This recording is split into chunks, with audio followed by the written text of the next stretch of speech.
البدع والأهواء، أهل البدع العقائدية وأهل البدع السياسية.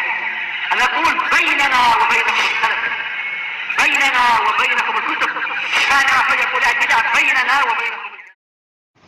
Bismillahirrahmanirrahim. Alhamdulillah. Wassalatu wassalamu ala Rasulillah wa alihi washabihi wa ba'd.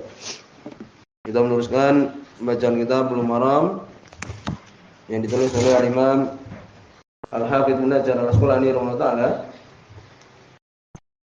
Kita masih di kitab zakah. Ya, insyaallah akan selesai, akan masuk di kitab Siyam. Disebutkan pada pertemuan terlewat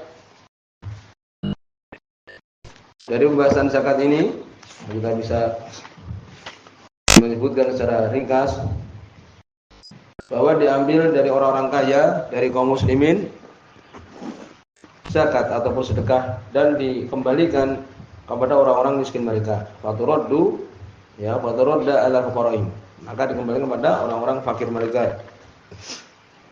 Kemudian disebutkan diantaranya hadis yang menyebutkan sedekah atau zakat dari binatang ternak. Hadis Anas bin Malik radhiyallahu anhu, sesungguhnya Abu Bakar As-Siddiq radhiyallahu anhu menulis kepada umalnya, yakni pekerja-pekerja, karena beliau waktu itu sebagai seorang khalifah, menunjuk orang-orang yang mengurusi mengambil zakat. Dan dia menyebutkan inilah kewajiban sedekah yang Rasulullah wajibkan. Di antaranya apa? Setiap 24 dari onta, ya, ke bawah, maka di situ dikeluarkan untuk 5-nya 1 kambing. Ya, itu disebutkan demikian. Kemudian juga disebutkan 40 kambing dikeluarkan 1 kambing. Kemudian juga disebutkan untuk baqarah, ya, untuk sapi, setiap 30 sapi maka dikeluarkan di situ zakatnya, yaitu. Kemudian juga disebutkan bahwa disunahkan sedekah atau zakat ini diambil di rumah-rumah mereka. Ini bukan kemudian pemilik zakat ini yang mendatangi Baitul Mal Anda, tapi Baitul Mal atau orang yang diperintahkan oleh pemimpin yang mengambil di rumah-rumah mereka. Kemudian juga disebutkan untuk tanaman kalau dia itu mendapatkan air dari air hujan, ya, maka 1/10. Tapi kalau kemudian dia mendapatkannya dari kerja keras, seperti menggunakan mesin umpamanya, atau ditarik dengan unta untuk mendapatkan air itu, dia buat sumur untuk mendapatkan air itu ditarik dengan unta, maka zakatnya lebih sedikit, yaitu 1/20. Kemudian juga disebutkan apabila dia menemukan, ya, dari harta karun, maka dikeluarkan 1/5. Karena tidak ada kerja kerasnya, sehingga dikeluarkan banyak, 1/5. Wa fi kulli rikas khumus, setiap barang temuan menemukan umpamanya emas atau semisalnya, dia menggali tanah, didapati di situ barang yang berharga, maka dikeluarkan di situ 1/5. Kemudian juga disebutkan, ya, tentang sedekah zakat fitrah dikeluarkan sebelum orang itu melakukan sholat Idul Fitri. Kemudian juga dikeluarkan baik laki-laki ataupun perempuan, besar ataupun kecil. Demikian juga kalau dia punya budak, untuk dikeluarkan. Ya, demikian. Kemudian juga disebutkan di antara hikmahnya kenapa dikeluarkan zakat fitrah, sebagai penyuci orang yang dia itu berpuasa. Dari apa? Dari ucapan kotor ketika dia berpuasa. Demikian juga ucapan-ucapan yang di situ menunjukkan permainan. Demikian juga untuk makanan orang-orang yang miskin.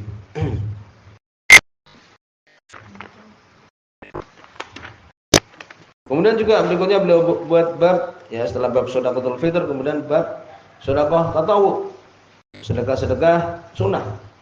Selain yang wajib-wajib yang telah lewat, maka di situ ada sedekah tatawwu. Bahkan disebutkan hadis dari Nabi sallallahu alaihi wasallam bahwa seorang itu nanti di bawah naungan sedekahnya. Semakin banyak dia bersedekah ketika di dunia, maka nanti pada hari kiamat semakin besar naungan yang menaungi dia. Dari panasnya terik matahari di padang mahsyar. Kulumri'in bidzilli shadaqatihi. Setiap orang di bawah naungan sedekahnya. Ya demikian. Hadis Uqbah bin Amir radhiyallahu anhu. Hadis yang sahih.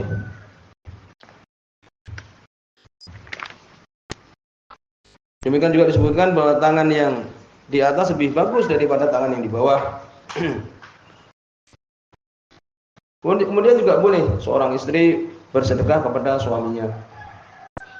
Berbeda kalau seorang laki-laki bersedekah dari zakat mal untuk istrinya, untuk anaknya tidak, karena mereka adalah tanggungan dia. Ya, tetapi kalau istri dia mengeluarkan zakat mal untuk suaminya adalah boleh. Ya demikian. Demikian juga larangan untuk meminta manusia. Barang siapa yang dia itu minta manusia padahal dia tidak berhak untuk meminta, maka seperti dia memperbanyak jamron bara api. Maka disebutkan oleh Nabi sallallahu alaihi wasallam dia akan datang nanti pada hari kiamat tidak ada di wajahnya itu daging. Ya demikian disebutkan.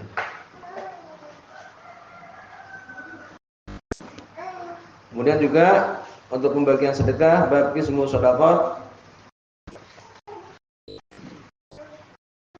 dari hadis Qabisah bin Mukharik.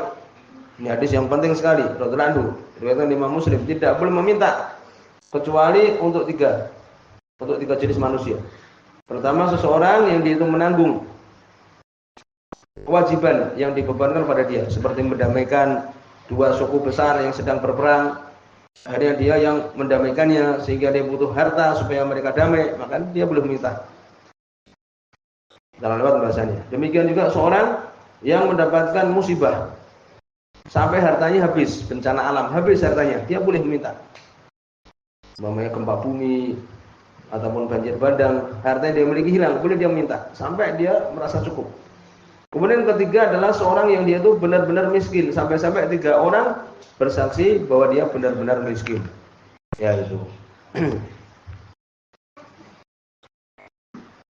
Berikutnya, ini hadis sebelum akhir. Qala Allah Ta'ala wa an Abi Rafi, dari sahabat Abu Rafi radhiyallahu anhu. Bukan dari saya bahasa Allah Ta'ala, Abu Rafi ini adalah beliau Maula Abbas. Maula itu bisa berarti budak yang dimerdekakan. Ya, budak yang dimerdekakan itu namanya Maula. Bisa juga sebenarnya menyebutkan Maula itu adalah suku yang melindungi suku yang lain. Juga Maula. Tapi yang dimaksudkan di sini adalah budak yang dimerdekakan. Abu Rafi ini adalah maulanya Abbas radhiyallahu anhu. Paman Nabi sallallahu alaihi wasallam. Bawa Nabi. Maka beliau menghadiahkan kepada Nabi sallallahu alaihi wasallam. Faja'a yubashirun Nabi sallallahu alaihi wasallam bi Islami Abbas. Maka dia mengabarkan ya kepada Nabi sallallahu alaihi wasallam bahwa Abbas telah masuk Islam. Fa'ataqahu litilka bisyarah. Maka Nabi memerdekakan dia karena kabar gembira tersebut. Yaitu sebenarnya mengatakan namanya Ibrahim, sebenarnya mengatakan Abu Rafi ini dengan nama yang lain. Yaitu dan disebutkan bahwa dia ini Kipti, ini orang-orang Mesir. Ya ini ya, jadi Abu Rafi ini apa? Dia adalah dulu budaknya Abbas, kemudian diberikan kepada Nabi sallallahu alaihi wasallam. Ketika Nabi dapat kabar bahwa Abbas ini masuk Islam, Nabi memerdekakan dia. Maka disebutkan Abu Rafi radhiyallahu anhu, ini hadisnya sahih ya. Nabi sallallahu alaihi wasallam ba'asa rajulan ala shadaqah. Beliau mengutus seorang laki-laki untuk apa? Untuk mengumpulkan sedekah min Bani Makhzum, dari orang-orang Bani Makhzum. Nabi mengutus seorang untuk mengumpulkan sedekah dari kampung Bani Makhzum. Faqala li Abi Rafi. Maka Nabi SAW mengatakan pada Abu Rafi, "Ishabni." Iya. Jadi Abu Rafi menyebutkan bahwa Nabi SAW mengutus seorang untuk mengambil sedekah dari Bani Makhzum.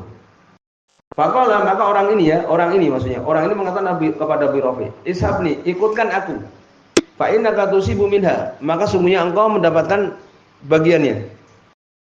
Ternyata tidak, karena Abu Rafi ini apa? Beliau termasuk budak dari Ahlul Bait. Ya, ini termasuk dari orang-orang yang tidak berhak untuk mendapatkan sedekah atau zakat. Jadi dia mengatakan orang ini tadi, sesungguhnya engkau mendapatkan bagian darinya. Faqala, maka berkata Abu Rafi untuk berhati-hati.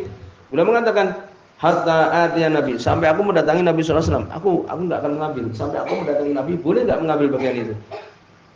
Fa as'alahu, maka aku akan bertanya kepada beliau. Fa atahu fa as'alahu, maka beliau pun Abu Rafi ini yang tadi dia adalah apa tadi? Budak yang dimerdekakan ya oleh Nabi sallallahu alaihi wasallam.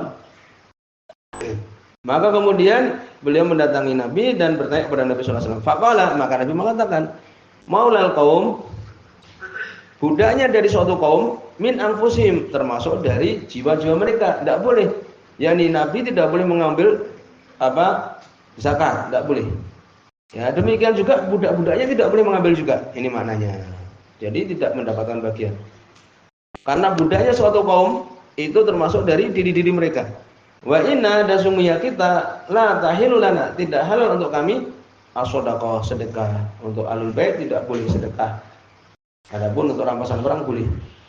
Jadi Nabi sallallahu alaihi wasallam, demikian juga keluarga beliau, demikian juga budak-budak beliau tidak boleh mengambil sedekah. Rawu Ahmad, meriwayatkan Imam Ahmad wa salasah, demikian juga yang tiga. Ini Abu Dawud, Nasa'i dan Tirmidzi. Wa Ibnu Khuzaimah, demikian juga Ibnu Khuzaimah, wa Ibnu Hibban dan Ibnu Hibban. Ya, di sini sahih. Maka dari sini jelas bahwa sedekah tidak boleh untuk budak-budaknya Alu Muhammad, Ahlul Bait Nabi sallallahu alaihi wasallam. Jelas sekali. Bagaimana kalau budak-budaknya istri-istri Nabi sallallahu alaihi wasallam? Kesimpulannya boleh. Boleh, jawas. Ya. Karena di situ kisah Barirah jelas. Barirah itu adalah budak yang dimerdekakan oleh Aisyah radhiyallahu anha. Ketika datang makanan ya kepada Nabi sallallahu alaihi wasallam dari sedekah, beliau tidak mau. Datang sedekah kepada Barirah. Kemudian Barirah memberikan kepada Nabi dengan diniatkan apa? Hadiah. Maka boleh untuk Nabi sallallahu alaihi wasallam. Ya ini. Berarti menunjukkan apa? Berarti Barirah adalah budaknya Aisyah radhiyallahu anha. Dia boleh untuk mengambil dari sedekah. Ya jelas. Sampai di sini kita sudah ila anta sudah